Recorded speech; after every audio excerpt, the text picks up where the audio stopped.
প্রিয় শিক্ষার্থীবৃন্দ, তোমরা কেমন আছো? আশা করি ভালো। আজকে আমরা পৌরনীতি ও সুশাসন দ্বিতীয় পত্রের প্রথম অধ্যায়ে 1919 সনের ভারত শাসন আইন পড়ব। 1919 সনের ভারত শাসন আইন আলোচনা করার আগে আমাদের এর পটভূমি নিয়ে কিছুটা আলোচনা করতে হবে। 1919 সনের ভারত শাসন আইন প্রণয়নের পূর্বের সময় 1914 সাল বিশ্বের এক ঘটনাবহুল সময়।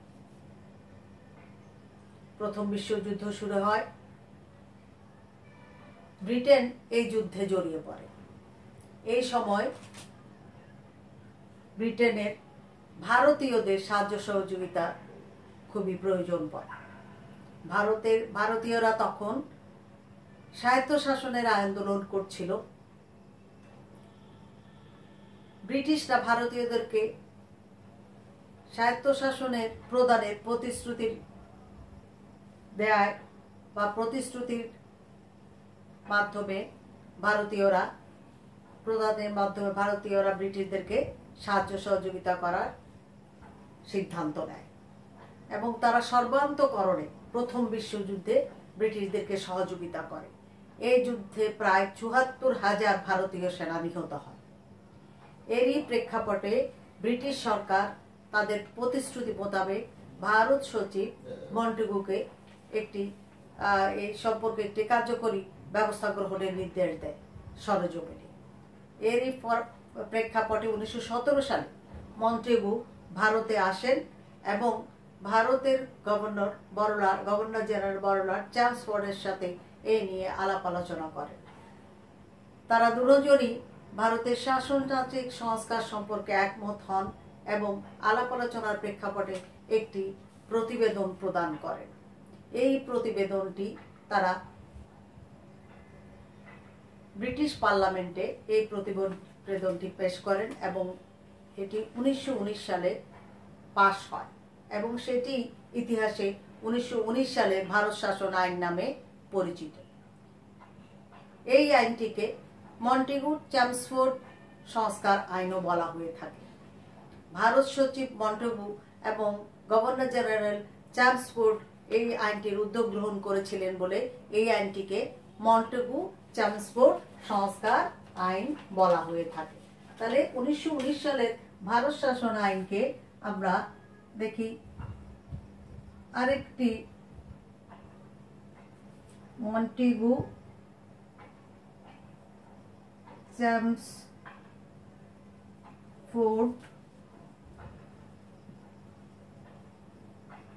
সংস্কার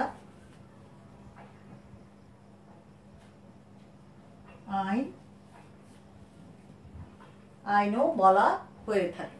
তবে 1919 সালের আইন কিংবা মন্টেগু চ্যামসফোর্ড সংস্কার আইন একই কথা। আমরা এখন এই আইনের প্রধান প্রধান ধারা বা বৈশিষ্ট্যগুলো নিয়ে আলোচনা করব। প্রথমে আমরা বৈশিষ্ট্যগুলো দেখে নিই, এরপর আমরা বিস্তারিত আলোচনা করব। প্রথমে আমরা দেখি এই আইনে কতগুলো গুরুত্বপূর্ণ বৈশিষ্ট্য। কেন্দ্রে দ্বিকক্ষ বিশিষ্ট আইনসভার প্রচলন করা হয় এবং প্রদেশে এক কক্ষ বিশিষ্ট আইনসভা, যুক্তরাষ্ট্রীয় ব্যবস্থার প্রবর্তন, পৃথক নির্বাচন ব্যবস্থা, প্রদেশে দ্বৈত শাসন এবং নির্বাচন ব্যবস্থা চালু, সরকারের আয়ের শ্রেণী বিভাগ করা হয়, উপদেষ্টা বোর্ড গঠন করা হয়, ভারত সচিবের ক্ষমতা বৃদ্ধি করা হয়, গভর্নর জেনারেলেরও ক্ষমতা বৃদ্ধি করা হয় এবং পাবলিক সার্ভিস গঠন করা হয়, ভারতীয় হাই কমিশনারের পদও সৃষ্টি করা হয়। তাহলে এই যে আমরা কেন্দ্রে দ্বিকক্ষ বিশিষ্ট আইনসভার দুটো রূপ। আইনসভা আমরা সাংগঠনিকভাবে দুভাবে হতে পারে, এক কক্ষ বিশিষ্ট, দ্বিকক্ষ বিশিষ্ট।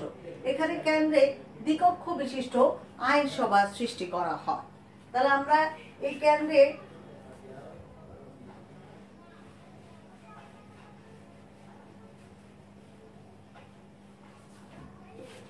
দ্বিকক্ষ বিশিষ্ট আইনসভা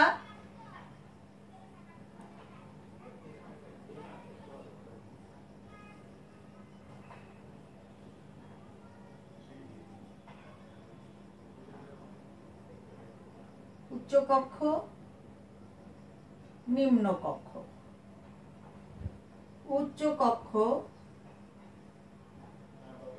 রাজ্যসভা বা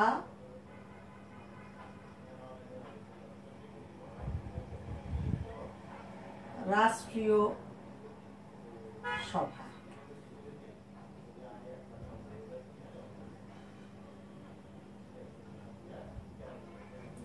ব্যবস্থাপক সভা।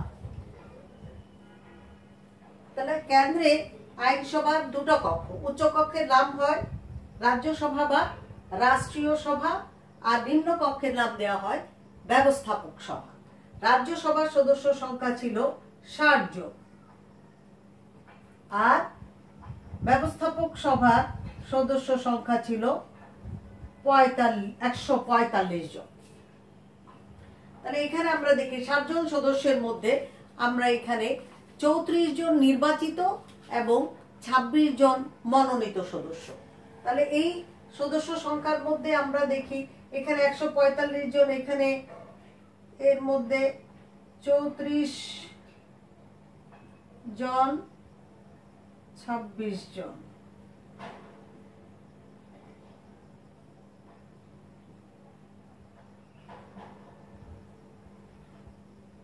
একশো 45 জনে 105 জন, 40 জন।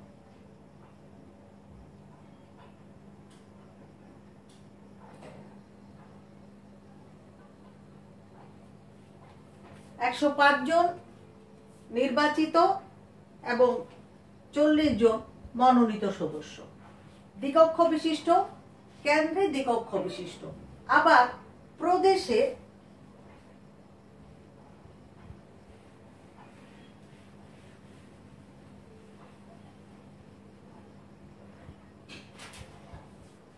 আরেকটি উল্লেখযোগ্য বৈশিষ্ট্য ছিল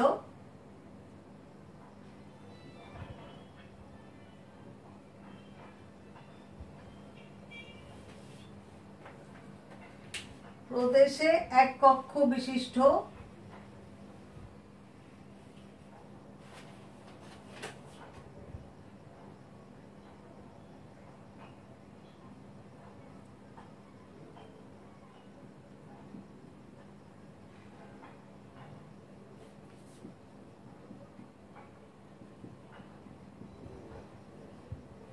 প্রদেশে এক কক্ষ বিশিষ্ট আইনসভা। তাহলে কেন্দ্রে হলো দ্বিকক্ষ বিশিষ্ট আর প্রদেশে হলো এক কক্ষ বিশিষ্ট আইনসভা। এই আইনসভায়ও কতগুলো নিয়ম তারা করে দেয়। এখানে এক কক্ষ বিশিষ্ট আইনসভায় 70 জন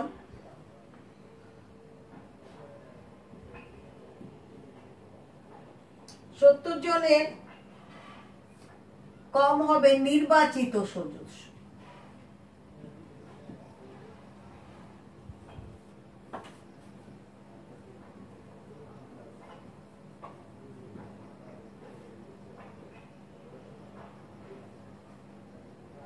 জনের মধ্যে থাকবে সরকারি সদস্য। তাহলে এখানে আমরা দেখি প্রদেশে যে এক কক্ষ বিশিষ্ট আইনসভা, সেখানে 70 জনের মধ্যে থাকতে হবে বা 70 জনের কম থাকবে নির্বাচিত, আর 20 জনের মধ্যে থাকবে, 20 জনের অধিক নয় সরকারি সদস্য, 20 জনের মধ্যে থাকবে সরকারি সদস্য। আমরা এরপর দেখি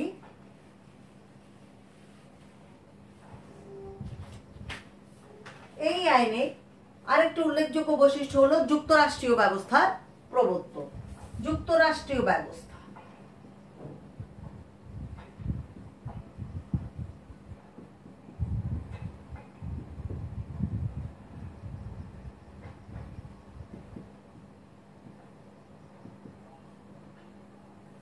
এখানে সরকারি বিষয়গুলোকে দুই ভাগে ভাগ করা হয়, কেন্দ্রীয় বিষয় এবং প্রাদেশিক বিষয়। তাহলে সরকারি বিষয়গুলো এখানে আমরা দুই ভাগে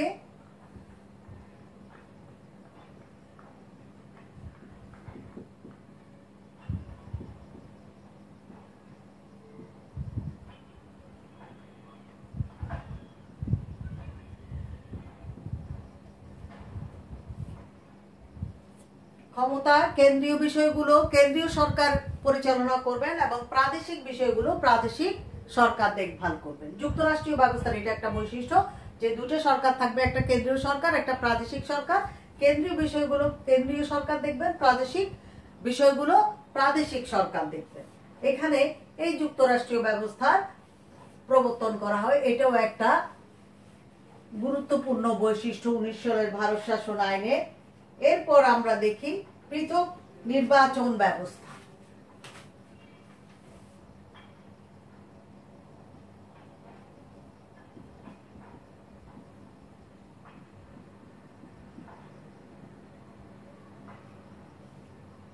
পৃথক নির্বাচন ব্যবস্থা, সংখ্যালঘুদের জন্য পৃথক নির্বাচনের ব্যবস্থা করা হয়। এই আইনের মাধ্যমে আমরা দেখি এখানে সংখ্যালঘু বলতে তখন মুসলিম, খ্রিস্টান, শিখ এই সম্প্রদায় তারা আলাদা, তাদের নিজেদের জন্য আলাদা নির্বাচনের ব্যবস্থা করা হয়। এরপর প্রদেশে দ্বৈত শাসন, এটি একটি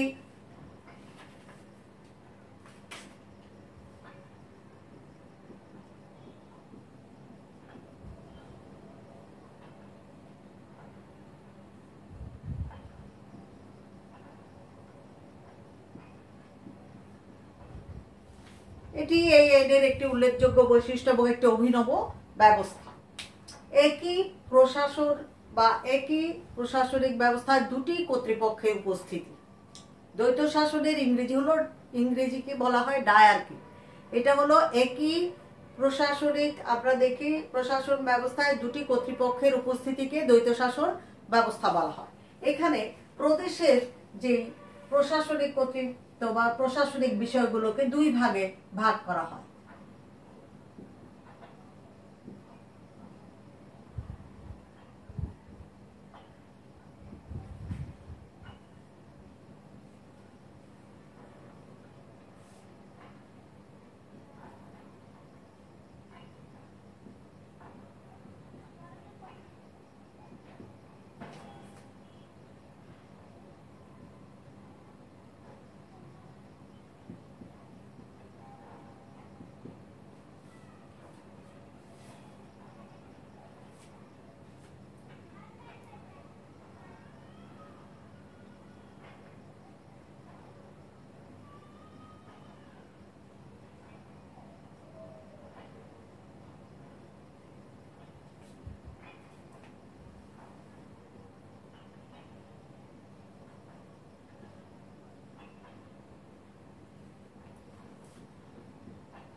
এই আইনে প্রদেশে দ্বৈত শাসন, যেটা প্রাদেশিক বিষয়গুলোকে দুই ভাগে ভাগ করে সংরক্ষিত বিষয় এবং হস্তান্তরিত বিষয় দুই ভাগে ভাগ করা হয়।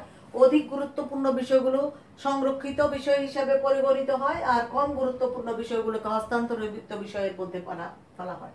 সংরক্ষিত বিষয়গুলো গভর্নর এবং তার শাসন পরিষদ পরিচালনা করতেন, আর হস্তান্তরিত বিষয়গুলো গভর্নর জেনারেল এবং তার মন্ত্রী পরিষদ পরিচালনা করতেন। সংরক্ষিত বিষয়গুলো পরিচালনার ক্ষেত্রে আমরা দেখি এখানে তার শাসন পরিষদ শুধুমাত্র গভর্নরের কাছে দায়ী ছিল, আর হস্তান্তরিত বিষয়গুলোতে আমরা দেখি গভর্নর এবং প্রাদেশিক আইনসভা উভয়ের কাছে তারা দায়ী ছিলেন। যার ফলে আমরা দেখি এখানে এইটিকে একটি অভিনব ব্যবস্থা হিসেবে আখ্যায়িত করা হয়। 1919 সালের ভারত শাসন আইনে এই আইনটি একটি অভিনব ব্যবস্থা হিসাবে পরিগণিত হয়েছিল। তাহলে দ্বৈত শাসন ব্যবস্থা, সেই দ্বৈত শাসনটা কি? একই প্রশাসনিক ব্যবস্থায় দুটি কর্তৃপক্ষের উপস্থিতিকে দ্বৈত শাসন বলা হয়। 1919 সালের ভারত শাসন আইনে প্রাদেশিক বিষয়গুলোকে দুই ভাগে ভাগ করে একটিকে সংরক্ষিত বিষয় আর একটিকে হস্তান্তরিত বিষয় হিসেবে ভাগ করা হয়, এবং সংরক্ষিত বিষয়গুলো গভর্নর এবং তার শাসন পরিষদ দেখভাল করত, এবং হস্তান্তরিত বিষয়গুলো গভর্নর এবং তার মন্ত্রী পরিষদ দেখাশোনা করত। তাহলে আমরা এখানে দ্বৈত শাসন আমরা ভালো করে বুঝতে পারলাম যে দ্বৈত শাসনটা কি, আমরা সেটা বুঝতে পেরেছি। এরপর দেখো এই আইনে আরেকটি উল্লেখযোগ্য বৈশিষ্ট্য, এর পূর্বে ভারতে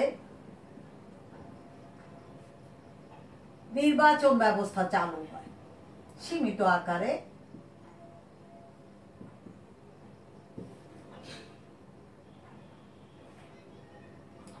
প্রাদেশিক আইন পরিষদে আমরা দেখি, নির্বাচন ব্যবস্থা আমরা দেখি প্রাদেশিক আইন পরিষদে 3 ধরনের সদস্য ছিল।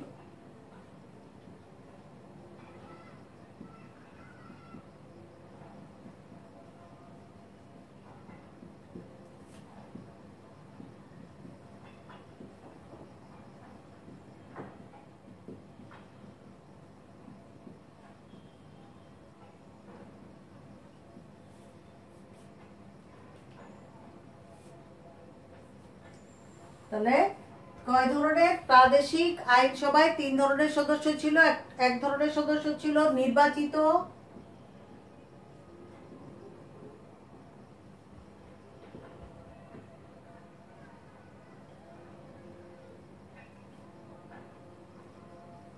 সরকারি এবং মনোনীত। তাহলে 3 ধরনের সদস্য, এক ধরনের আমরা দেখি নির্বাচিত, মনোনীত, সরকারি এবং মনোনীত সদস্য প্রাদেশিক আইন পরিষদে। তাহলে নির্বাচিত, এখানে সীমিত সংখ্যক নির্বাচিত সদস্য ছিল।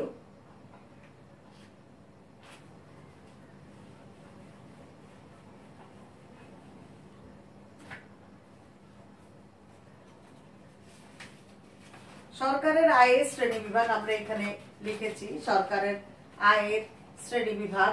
এখানে সরকারের আয়ের নির্বাচন ব্যবস্থা চালু, নির্বাচন আমরা দেখিয়েছি। সরকারের আয়ের শ্রেণী বিভাগ করা হয়, এখানে আয়ের উৎস নির্ধারণ করা হয়।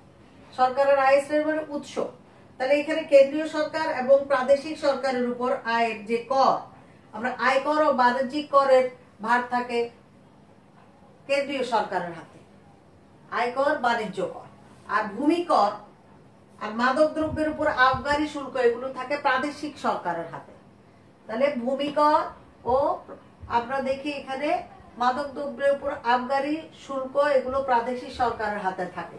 এখানে তাহলে আয়ের উৎস যেটা আমরা বলছি, আয়ের উৎস নির্ধারণ করা হয় যে কোথা থেকে করগুলো আসবে, সেটি কেন্দ্রীয় সরকারকে আমরা দেখি। এখানে আমরা প্রাদেশিক যে আয়কর এবং বাণিজ্য কর কেন্দ্রীয় সরকারের হাতে থাকে এবং ভূমি কর আর মাদক দ্রব্যের উপর আবগারি শুল্ক এগুলো প্রাদেশিক সরকারের উপর থাকে। উপদেষ্টা বোর্ড গঠন, গভর্নর জেনারেলকে সহযোগিতা করার জন্য এখানে আমরা দেখি। তাহলে আমরা এখানে উপদেষ্টা বোর্ড গঠন, যেটা গভর্নর জেনারেলকে সহযোগিতা করার জন্য 7 সদস্য বিশিষ্ট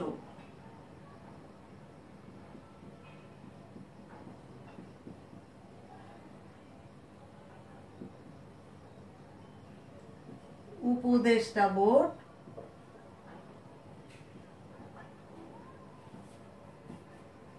গঠন করা হয়। তাহলে এখানে আমরা 7 সদস্য বিশিষ্ট উপদেষ্টা বোর্ড গঠন করা হয়। এখানে কমপক্ষে 3 জন ভারতীয়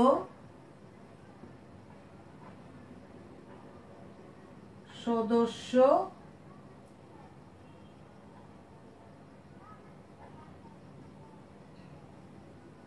রাখার সিদ্ধান্ত গৃহীত হয়।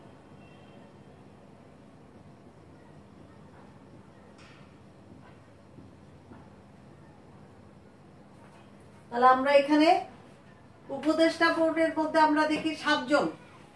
কয়জন সদস্য? 7 জন সদস্য। সেই 7 জনের মধ্যে 3 জন ভারতীয় থাকবেন, এই সিদ্ধান্ত গৃহীত হয়। আর 4 জন ইংরেজদের দ্বারা মনোনীত সদস্য, ব্রিটিশদের দ্বারা মনোনীত সদস্য, মোট 7 জন। এখানে আমরা আরো একটু উল্লেখযোগ্য বিষয় হলো ভারত সচিবের ক্ষমতা বৃদ্ধি করা হয়। ভারত সচিবের ক্ষমতা এত বৃদ্ধি করা হয় যে তাকে তার অধিক ক্ষমতার কারণে এই ভারত সচিবের যে ক্ষমতা, তার ভারত সচিবের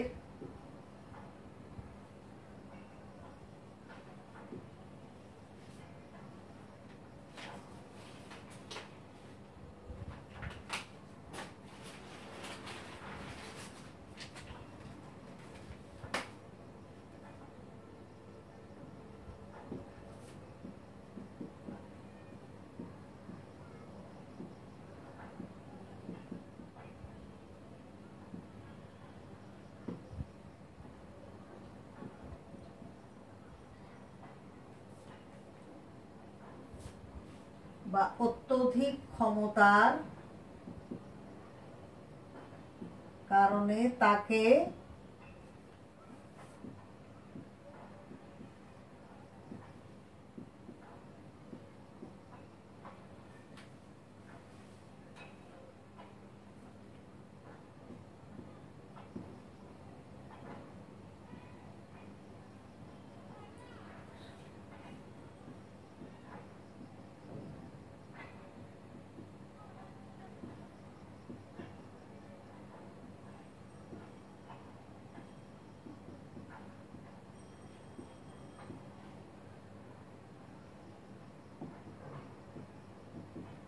ভারত সচিবকে এত বেশি ক্ষমতা দেওয়া হয়েছিল যার কারণে তাকে হোয়াইট হলের প্রতাপশালী মোগল সম্রাট বলে অভিহিত করা হয় বা হতো তখন।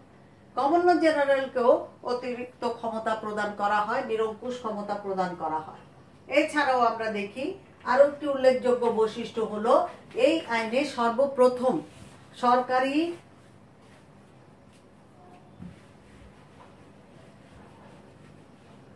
কর্মচারীদের নিয়োগের জন্য আমরা দেখি এই আইনে সর্বপ্রথম সরকারি কর্মচারীদেরকে নিয়োগের জন্য পাবলিক সার্ভিস কমিশন গঠন করা হয়।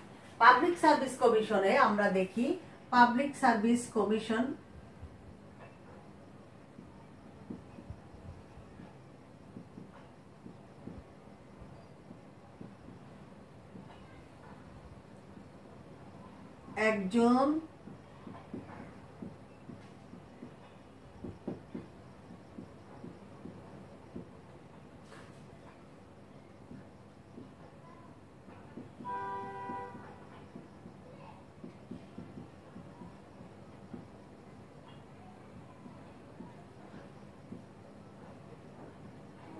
একজন চেয়ারম্যান ও 5 জন সদস্য নিয়ে পাবলিক সার্ভিস কমিশন গঠন করা হয় এবং সর্বপ্রথম এই আইনে ভারতে পাবলিক সার্ভিস কমিশন গঠন করা হয়।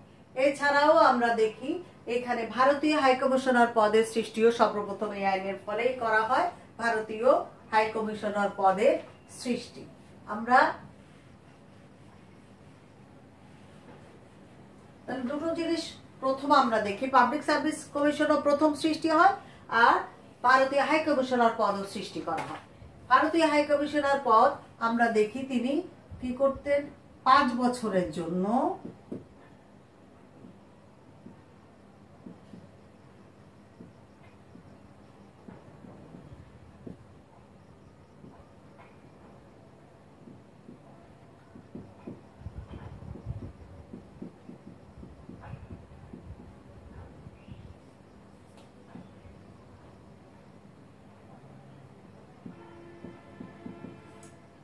তার কাজ ছিল মোটামুটি আমরা দেখি ভারতীয় হাই কমিশনার পদ ব্রিটেনে অবস্থানরত ভারতীয় ছাত্র, শ্রমিক এবং ব্যবসা বাণিজ্য দেখভাল করার জন্য এই পদটি সৃষ্টি করা হয়েছিল।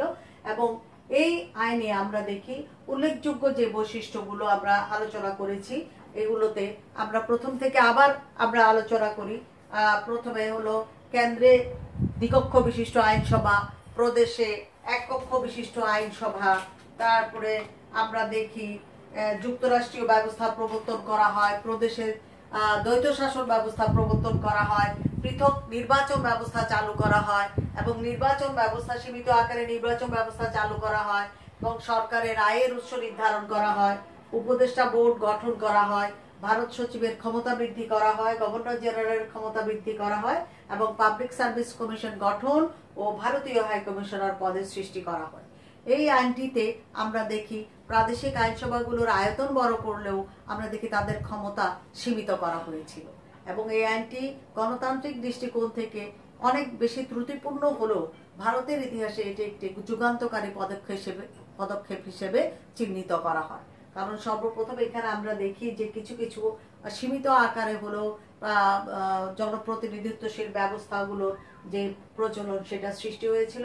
এই কারণে এইটিকে ভারতীয় যে আইনগুলো সংস্কার আইনের মধ্যে একটি উল্লেখযোগ্য আইন হিসাবে উল্লেখ করা হয়ে থাকে। ধন্যবাদ, আজকে এইটুকুই। তোমরা এখান থেকে আমরা দেখি কিছু আলোচনা আমরা যেগুলো আলোচনা করেছি সেখান থেকে আমরা কি কি আলোচনা করে কি কি শিখতে পারবো। বাড়িতে বসে আমরা এই আলোচনা থেকে আমরা দেখি কতগুলো প্রশ্ন আমরা এখানে আলোচনা করতে পারবো।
তাহলে আমরা এই যতটুকু আমরা আলোচনা করেছি তার মধ্যে আমরা কতগুলো প্রশ্ন তৈরি করতে পারবো। কোন আইনকে মন্টেগু-চামস্ফোর্ড সংস্কার আইন বলা হয়? আমরা এখানে দেখেছি 1919 সনের আইনকে দ্বৈত শাসন বলতে কি বোঝায়। 1919 সনের ভারত শাসন আইনের বৈশিষ্ট্যগুলো আমরা আলোচনা করতে পারবো। আমরা বাড়িতে বসে এটুকু আমরা তৈরি হয়ে যাব। পুরো বৈশিষ্ট্যের মধ্যে আমাদের বৈশিষ্ট্যগুলো সব আলোক করতে হবে। এখান থেকে হয়তো সৃজনশীল প্রশ্ন দেখা যাবে একটা দুটো বৈশিষ্ট্যের উপরই প্রশ্ন হচ্ছে, তারপর আমাদের পুরোটা বৈশিষ্ট্য আমাদের দেখে নিতে হবে। আজকে এইটুকুই, তোমরা বাড়িতে বসে এই প্রশ্নগুলো তৈরি করবে। ধন্যবাদ সবাইকে।